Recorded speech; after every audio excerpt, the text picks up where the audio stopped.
Hi there, it's Kevin with RogueDeckBuilder.com here with a card discussion for the cards that are contained in the Mystic Intellect. We're going to review this deck, and then I'm going to give you a list of 10 cards that I think are good buys right now that I think are going to be shoo-ins for this deck. So the Command Zone just revealed the Elsha of the Infinite, which reminds me a lot of Melik. And so first things first, when you're looking at MTG Finance, you should always look for the known information. So how have people built these decks in the past? You can go over to EDH Rec right now and check out, I would say, Mizzet of the Ismagnus, as well as the Melik Izzet Paragon would be good places to start to see what people have picked to put in these decks. I think white is very lackluster in this flashback deck. There's not a lot of cards in white, especially in Cinder Sorceries, that are as degenerate as you see in blue and red. So thinking that people are going to cut a lot of the white cards. There are definitely some awkward cards in the deck. We'll go over that in a second. And put in the usual suspects for these, what we call Spellslinger decks in the Izzet archetype. So back to the deck list. This is Elsha of the Infinite. It is Prowess. You may look at the top card of your library anytime, and you can cast the top card of your library if it's a non-creature, non-land card. So again, very similar to the Melik deck. They do very similar things, other than Melik does copy those spells. This commander can get out of hand with the Prowess, and command damage, I think, is relevant with Elsha. However, again, all you're really getting from this card as an advantage of playing over Melik is getting white. So if we look at the list of cards that have been included in this, you already see some weird inclusions like Zetalpa Primal Dawn. That seems very, very weird. River Kelpie, there will be a creature type sort of theme. I mean, this theme just seems very weird. It wants to be casting flashback spells from the graveyard. It also wants to be casting just spells back in the graveyard. But, I mean, at that point, green and black are better for permanents for casting from your graveyard. I mean, blue and red are okay, but it's awkward with River Kelpie, with the usual suspects being more of the Sultai type cards for River Kelpie decks, and then also having a spell as a base deck. So a lot of non-bows is what I like to call it in the format, or in this deck. Then we have usual like Tower in the Sky Summoner. Pristine Skywise is a bulk card. It's okay. It can help, I guess, give your commander protection whenever you cast a non-creature spell, but typically these type of decks don't really fit in these decks, and we have cards like Gutter Snipe. Crackling Drake's okay, I guess, more of a 1-versus-1 card than a multiplayer card, and then we even have a Burnished Heart, because I'm thinking they think that the Sun Titan Burnished Heart combo is kind of cute for the deck. Sun Titan's also in this deck, but Pristine Angel, another weird one. Whenever you cast a spell, you can untap Pristine Angel. I guess if you had ways to tap it for something, then untap it, like I'm thinking of the Springleaf Drum, possibly. I just don't know where Pristine Angel actually fits in this deck. Like I said, a lot of weird stuff going on in this deck. Cards that Stormherd, another one that just doesn't feel like this is really a go wide strategy. I guess if you had the card that adds a red mana for every creature you control, possibly, and then flash it back. However, again, just check over this list. There's some weird inclusions in here with just themes going all over the place, which typically is okay in a commander deck, especially these precons. Usually want to have a couple themes that really stand out. However, when they're just so convoluted like these ones, I'm not quite sure that where people are actually going to take these decks. So Jace's Sanctum, Ghostly Prism, Secrets of the Dead, and Burning Vengeance were all reprinted. Ghostly Prism, of course, is typical in like a spell-based deck that you want to protect yourself from creatures from attacking to help set up combos. And the Secrets of the Dead and Burning Vengeance are typical cards in like flashback type strategies. So kind of the little pieces are there. Wasn't very impressed with a lot of the reprints in this particular deck. I think that these haven't quite been spoiled yet. They might have been, I'm not sure. They're still not showing up on the places where I check out the spoilers. However, most of the ones that have been spoiled, again, are working with flashback, or at least a little bit with utilizing your graveyard. So there is some known information, and again, I'm going to go over some cards that I think are good inclusions in the one that the Command Zone actually spoiled. You can actually go and check out their video. They talk about many of these similar cards in here. So the first one I talk about is Swarm Intelligence. I like Swarm Intelligence because of the price point. Hour of Devastation, it sees quite a bit of play, actually. It's in the top, I think top 15 at least, of cards that are played from Hour of Devastation in Commander. And there are already cards that are approaching the $8-9 mark, like Torment of Hailfire, that see a lot of play just in Commander. So I think Swarm of Intelligence is lacking behind. I like the price point at 60 cents. I like the foil price point at $1.50. I think that one's even more reasonable. And this is definitely a card that I can see in these type of decks. Whenever you cast an instant or sorcery spell, you copy that spell and you choose new targets. So if you're targeting like mana geysers, which we'll be talking about in a second, or frantic searches, or all of those, you're going to be copying those spells and ramping up mana and then getting more fuel to then go infinite. Swarm Intelligence is very, very common in Melic decks and other Spellslinger decks, and I've liked this card for a long time. If you can still get in on this bulk price, like Channel Fireball at 50 cents, I think that's a very, very good pickup. Speaking of Mana Geyser, this one's interesting because the Fifthons are actually lagging behind the conspiracy ones. If you look over here, TC Mid has the Mana Geysers at $1.60. The Fifthons are still all the way down to 47 cents. These cards typically go on all of the flashback or wheel type strategies. The more opponents you have, the better this card gets. You add a red your mana pool for each tap land your opponents control. So this, if your opponents have tapped more than 5 lands, this is going to ramp you up mana. In a deck where you're copying the spells or flashing it back, this is definitely going to be a card that you're going to include in those type of strategies. So I like this as a common from Fifthon. We've seen other commons, even reprints in Conspiracy, go up to that $1.50, $2 mark. These are easy pickup from bulk bins that you should definitely be scraping them out of them. So liking Mana Geyser with the flashback type theme. Next up is Reforge the Soul. Reforge the Soul is a wheel type effect that is very good to flash back. Once you're out of cards out of your hand, you can Reforge the Soul, refill it up. You can Miracle this if you get off your top of the library. And then it actually does work quite nice with the commander that was spoiled with being able to reveal the top or look at the top card of your library and then be able to cast the cards off the top. So let's reread that again to see if actually you may cast the top card of your library if it's a non-creature non-land card, and you may cast it as though it had flash. So it actually works very well. The Reforge the Soul works very well with this card because at instant speed miracle on one of your opponent's turn, you can have a wheel type effect. So I'm expecting Reforge the Soul to be one of the hotter cards that is included in these type of decks, and this one probably will have a double up, I should say, before the dust settled. This card has only been reprinted once in Commander 2016, and if we actually look at how the history of this price was, this had a fast increase. Look at that price trajectory. This is just a nice, constant, consistent up, up, up. So Reforge the Soul didn't get a reprint. It should be following this price trajectory regardless if there was a commander printed this year, and lo and behold, there's one that is going to be using it. So I think Reforge the Soul is a great pickup. Next up, we have the price reduction or the mana cost reduction cards like Borrowed Chief of Compliance. I think this card has been going down, but I think this trend will start to go back up. I think this is definitely a card that wants to go in a flashback type deck. Of course, the Goblin Electromancer and Baral, both of these are going to be able to reduce the cost for your sorcery spells. It also reduces the cost of flashback spells. Not much to talk about here other than I think that this one is going to stop going down and start to go back up again. So I think this is a smart time to pick them up. The price is probably going to be the lowest that you're going to see ever for this card until it gets a reprint. So yeah, look at that. It was going back up. I don't know what caused Barl to go back down here.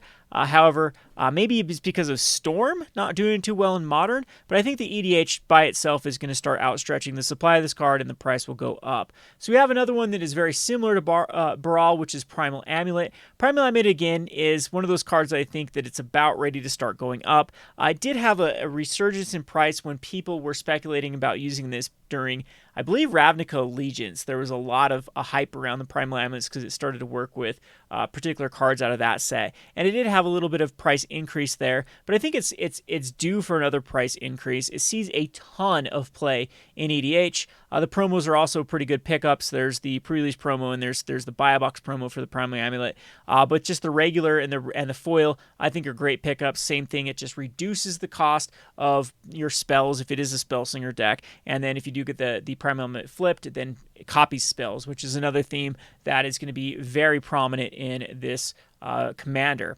So I'm liking the price point at $350. It's going to be a card that rotates. Maybe some more supply will get injected into the supply chain. Maybe that's a better time to pick up as a rotation, but I still think this is a good time right now. All right, so let's go on to a card that I think needs to be banned in Commander just because of how unfun this card is to play against, because it holds one particular opponent hostage once you do get up to 50 life. This is Aether Reservoir. In a deck where we're going to be casting a lot of spells, a couple of the cards are like cast a card from your graveyard or cast a spell from your graveyard and copy it so many times. I believe one of the commanders even does that, just copies whenever you cast a spell from your graveyard, you copy it. Anyway, you're going to be casting a bunch of spells, copying a bunch of spells, gaining a ton of life. Aether Reservoir is going to be going in these decks. It's a very, very heavily played card in many commander decks. Even the Madness deck that is about to be spoiled might want Aether Reservoir in it. Very, very kind of evergreen card, goes in so many commander decks. I think that it's going to get a hit because of this particular commander deck being a Spellslinger commander deck. So let's move on. Another card that's been going up very, very aggressively out of Battle Bond is Bonus Round. Bonus Round is a 3-mana spell until end of turn. Whenever a player casts an instant sorcery spell, that player copies it and chooses new targets. So again, if you're going to be flashing back spells from your graveyard, this is going to be a good one to cast, then flashback and get a ton of copies and then just go lethal. Works with your prowess trigger off the commander, works with the other commanders of casting multiple cards in a turn. Bonus Round, $2.80 is a lot higher than the last time I suggested you get in on this card. However, I still think this is a very good buy. So moving on to Thousand Year Storm, another card that does have a promo for the, I believe it was just release day for, or there was some sort of promo with Thousand Year Storm. However, it is a mythic out of Guilds of Ravnica. I think we're done opening Guilds of Ravnica. I don't think there's going to be a lot more supply going from Guilds of Ravnica. There are booster boxes that are still quite cheap for Guilds of Ravnica. However, a mythic at $3.25, which is one of the most played mythics for Commander from Guilds of Ravnica, I think is a pretty good steal. And again, it works very well in this deck. Whenever you cast an instant sorcery spell, copy it for each other instant sorcery spell you've cast before it. You're going to be flashing back cards, you're going to be mana ramping, and Thousand Year Storm is going to be one of the cards that just makes you go off on that turn. So I think it's a good buy. Next up is the Echo of Eons. This is one that is all-time low at about $9.50 and slots right perfectly in the deck. So each player shuffles their hand and graveyard into their library and then draws 7 cards with a flashback of 3. So you go through your you draw a new 7 and cast all your spells, then flash it back for 3 and cast all your spells again. Yep, this is going to go in almost every deck that goes that route. If they can afford it, they're going to throw it in. I think the price point is very good, especially that TCG market price at $7.50. Modern Horizons continues to be a great buy. There's a lot to give from the set. However, I think that this one is going to be one of the mythics that actually does have that nice little recovery and might actually make Modern Horizons continue to be profitable to be opening up. All right, on to the last but not least. This is, of course, the card that is about to go nuts. This is Past in Flames. Past in Flames did have a reprint in Commander 2016. This is a very key card in Storm-based decks.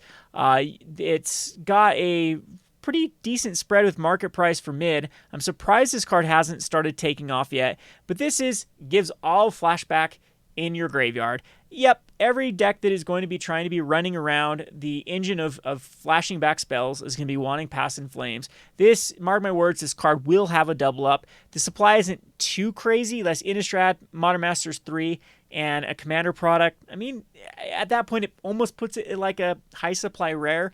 Or a low supply rare, I would say. But a low supply rare can go a lot higher than $5. So as a mythic, I really like this card for Past in Flames. Yeah, Commander 2016 probably would be its highest volume printing. And Innistrad, that's an old enough set. Modern Masters 2017 is actually old enough set to start accruing a lot of value. This is just a no-brainer. I think this is a quick double up. And yeah, not much to say about this one. So again, I would highly suggest coming over here and looking at Melik Izzet Paragon, as well as Mizzet of the Ismagus, and then looking at cards that go in them. A couple other cards I thought off my top of my head, like Sunforger, looks kind of good if you're trying to justify putting white cards in the deck. I was even thinking about Monastery Mentor. I talk about that card a lot, or Soulfire Grandmaster. But it really feels like most of these decks are going to go the route of just casting a bunch of spells, and white doesn't really offer too much there. There could be a few decks that go the other routes of, hey, let's go with permanence, but I think if you check over the deck, there's just not a lot that holds that together. not a lot of like permanents you're casting back from your graveyard. In fact, there's just a lack of permanents in general. Just 10 creatures. A lot of the creatures are coming from this other. However, I think people are going to decide to go one route and cut a bunch of the garbage here and put in just a lot of these spells that really get put in these spells, what we call spell singer archetypes, over and over and over again. So anyway, I hope you enjoyed this video. I'd like to know your top 10 cards, or just cards that I might have missed that people are going to be throwing into this particular deck, and we'll do the same with the other decks as they come out. Haven't been too happy with the Morph deck. Man, that Morph deck just seems awful. Maybe we'll do analysis on that another day. But so far, these Commander decks are not looking to have their value. I know that MTG Goldfish did like hey, they do have their value. Look, there's $160 worth of value.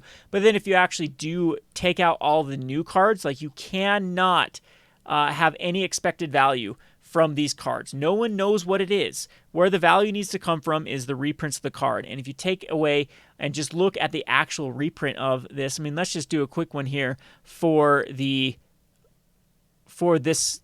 Flashback deck. I mean, as far as lands are concerned, we have like what, $3 Ash Barrens, and the Prairie Stream's not worth anything. I think the Exotic Orchard was starting to go up, but it's also something that doesn't have much. Mirrored Landscape's a couple bucks, so the mana base is pretty dismal. None of these cards, besides the Ghostly Prism, hold any sort of value. Jace's Sanctum was starting to, but I mean, this is going to be the reprint that absolutely just destroys Jace's Sanctum. It's not old enough for a reprint. Seas of the Dead and Burning Vengeance aren't worth anything.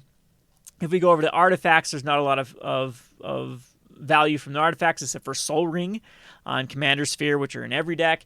And if we look back down to the instances, again, there's not a lot here.